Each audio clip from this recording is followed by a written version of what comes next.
ठीक है, हाइडेथोट्स का नाम यहाँ पे ध्यान में रखना है, उसको वाटर स्टोमेटा भी कहते हैं।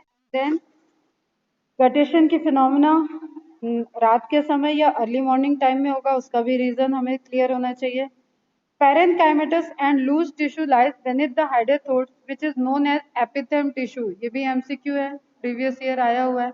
epithelium tissue कहाँ पे है? हाइड्रोथोड के नीचे। The process of guttation occurs due to the root pressure. अब ये एपिथेम को इस तरीके से याद कर लो बेटा कि जैसे आप बॉटल में वाटर रखते हो या घड़े में या सुराही में आप एक्यूमुलेट करके एक कलेक्ट करके वाटर रखते हो, वैसे ही वहां पे जो कैविटी जो सेल क्रिएट कर रही है उसमें वाटर प्रेजेंट रहेगा, उसके बाद वो हाइड्रोथोड से रिलीज होगा। जिस तरीके से आप वाटर की ओपनिंग बॉटल की ओपनिंग से आप वाटर लेते हो उसी तरीके से। The process of guttation occurs due to the root pressure. अब ये याद रखना है कि गटेशन की जो प्रोसेस है वो ट्रांसपिरेशन पुल का रिजल्टेंट नहीं है, वो रूट प्रेशर का रिजल्टेंट है।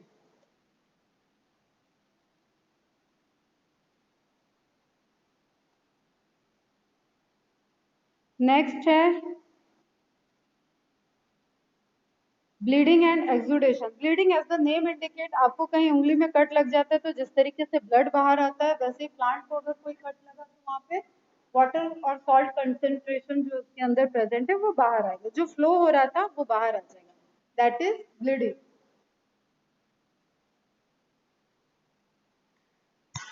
अगेन ब्लीडिंग या एक्सुडेशन में कोई प्योर वाटर रिलीज नहीं होगा। Oozing of liquid from the freshly injured or cut parts of the plants is called bleeding or exudation. This process takes place due to the high root pressure.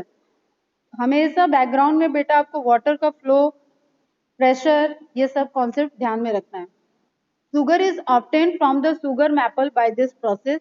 Opium and rubber is obtained by this process. ये आपका commercial use, इस process को use करके अगर हम क्या कर रहे हैं, जैसे टॉडी, टॉडी एक देसी दारू की तरह है, उसको ऑब्टेन करना होगा तो उसके लिए ब्लीडिंग प्रोसेस को फॉलो करना होगा। फिर लास्ट क्वेश्चन है फ्लोएम ट्रांसपोर्ट।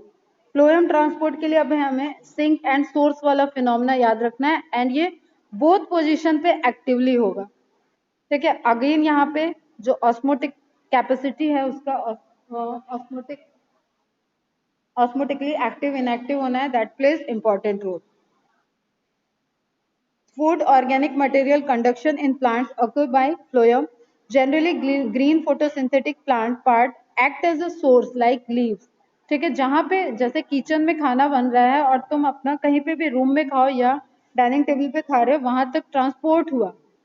ठीक है, तो सोर्स जहां पे प्रोडक्शन हो रहा है, तो लीव्स जहां पे फोटोसिंथेटिक हो रही है वहां पे ही सोर्स है। वाइल नॉन फोटोसिंथ, और फिर एक स्टोरेज सोर्स भी हो सकता है, तो हमेशा ये नहीं कॉन्सेप्ट में रखना कि लीव पे ही हो। While non-photosynthetic parts like root, shoot, fruit act as a sink. Food conduction occurs from source to sink. Food transfer depends on requirement of plants and seasonal activities. For example, in germinating potato tuber act as source and developing buds act as sink. अब हमें बेटा ये पूरा fundamental ऐसे ही समझना है कि किसी को हम जबरदस्ती तो खाना नहीं खिला सकते, उसकी डिमांड जब होगी कि उसको भूख लगा है तभी वो खाएगा, अदरवाइज उसको 56 भोग आप रख दो सामने तो वो नहीं खाएगा। ठीक है, खा के मरना थोड़ी ना। तो उसी तरीके से प्लांट में जिधर रिक्वायरमेंट होगी उधर ही सोर्स एंड सिंक फिनोमेना के थ्रू इस ट्रांसपोर्टेशन होगा। तो कंपेयर टू जाइलम या वाटर के फ्लो से जो फूड का ट्रांसलोकेशन है दैट इज बाई डायरेक्शनल, जिधर रिक्वायरमेंट उधर मूव करना।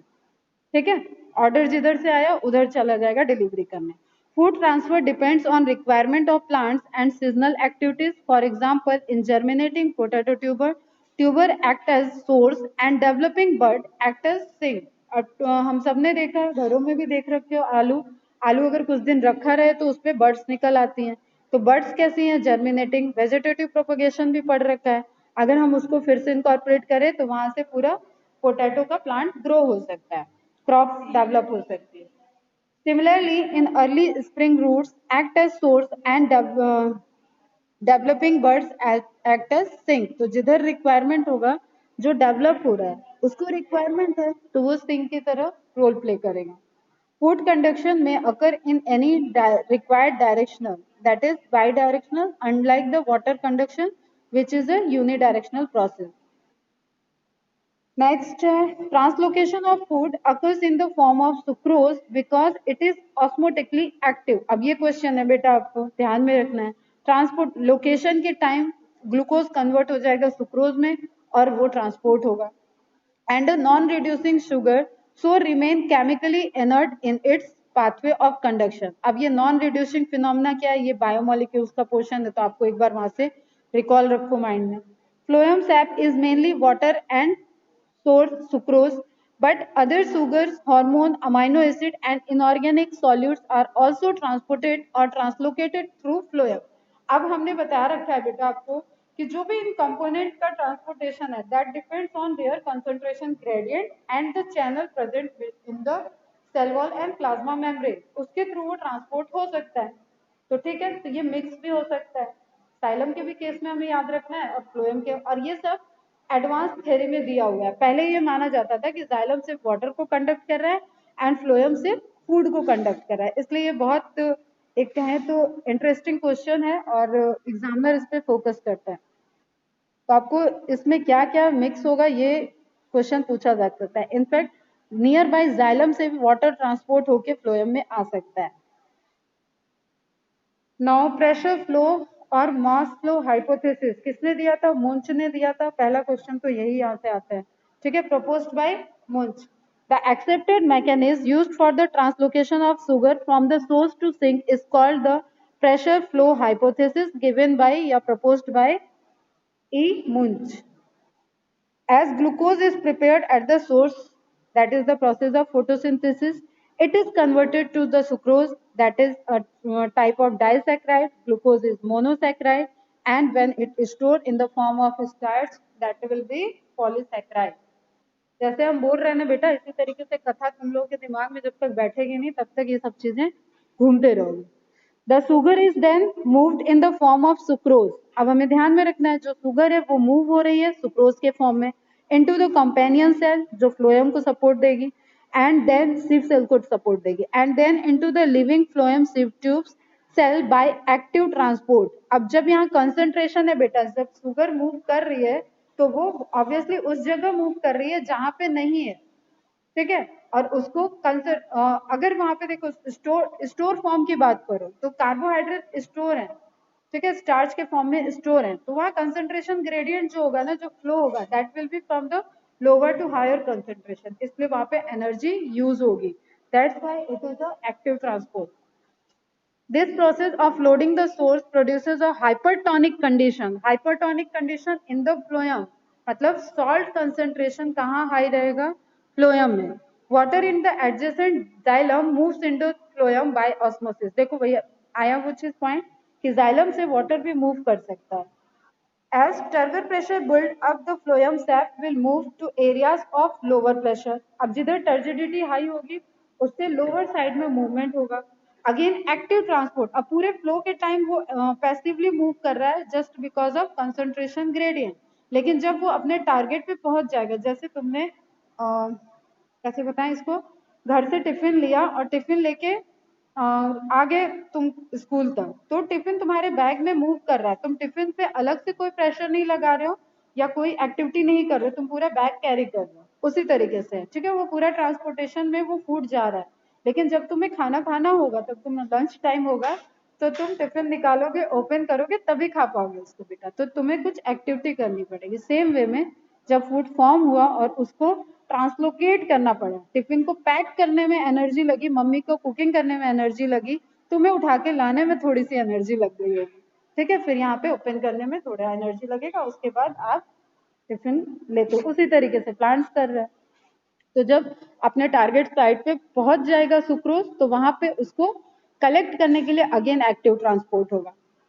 Sucrose out of the phloem sap and into the cells which will be used the sugar converting it into energy, starch और cellulose. ये क्या हो गया बेटा? स्टोरेज फॉर्म हो गया. As sugars are removed the osmotic pressure decreases and water moves out of the phloem, और तुरंत ही वाटर वहां से मूव करने लगेगा. ठीक है, कंसंट्रेशन कब हुआ तो वाटर मूव करेगा अपना, वाटर जहां डाइल्यूट है वहां से मूव कर जाएगा कंसंट्रेटेड की तरफ. To summarize, the movement of sugar in the phloem begins at the source where sugars are loaded, actively transported into the sieve tube. Loading of the phloem sets up a water potential gradient that facilitates the mass movement in the phloem. And again, last में जब उसको deliver करना होगा तो फिर वो एक तरीके का unloading phenomena होगा. ठीक, ये इमेज एनसीईआरटी में भी दिया हुआ है, इसको अच्छे से देखो. जहां पे प्रोडक्शन हो रहा है, एक सोर्स दिया हुआ है, sugar solution, sugar leave sieve tubes, water follows by osmosis. जैसे जैसे कंसंट्रेशन बढ़ेगा उस तरीके से वाटर उसके पीछे पीछे फ्लो करेगा. फिर पूरा मेंटेन है. फिर जहां sugar leave sieve tube for metabolism and storage. एक मिनट, ठीक है, यहाँ पे यहाँ से चला यहाँ आ गया. Sugar enter sieve tube, water follow by osmosis, high turgor pressure. Water आ रहा है, अगर टर्जिडिटी बढ़ेगी. तो इस तरीके से पूरा ओवरऑल ट्रांसपोर्टेशन का फिनोमेना हुआ यहाँ पे कंप्लीट. ठीक है, कोई क्वेश्चन है किसी को? अगेन आप इस इमेज को जरा ध्यान से देखना, ये मैंने पढ़ाया हुआ है, रिवीजन लेक्चर में दिया भी हुआ है, कैसे डीपीडी, कैसे ऑस्मोटिक प्रेशर, कैसे टारगेट प्रेशर वर्क करेगा. अगर फिर भी डाउट होगा तो एक छोटा एडिशनल लेक्चर हम इस पे रिवीजन लेक्चर और बना देंगे. बट आई थिंक सबके सॉल्व हो रहे हैं, क्वेश्चन सॉल्व कर चुके हैं, हम ही पीछे चल रहे हैं. तो एक जस्ट रिकॉल कर लो. स्पीड फास्ट मत करना लेक्चर सुनते वक्त, हम खुद फास्ट पढ़ा रहे हैं, इसको फास्ट करने की जरूरत नहीं है, ध्यान से सुनोगे. कोई doubt?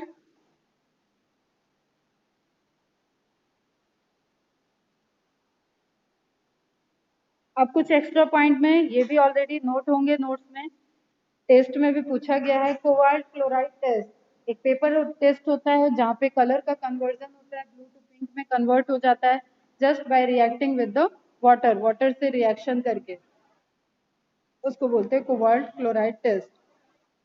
Porometer is use to find out the diameter of stomatal pore, उसको पोरोमीटर से मेजर करेंगे. पोटोमीटर, टी और आर का फर्क है बेटा, potometer is difference and porometer is different. Porometer pore की साइज के लिए, पोटोमीटर ट्रांसपिरेशन रेट के लिए. Transpiration measuring instrument is potometer and manometer measurement of root pressure.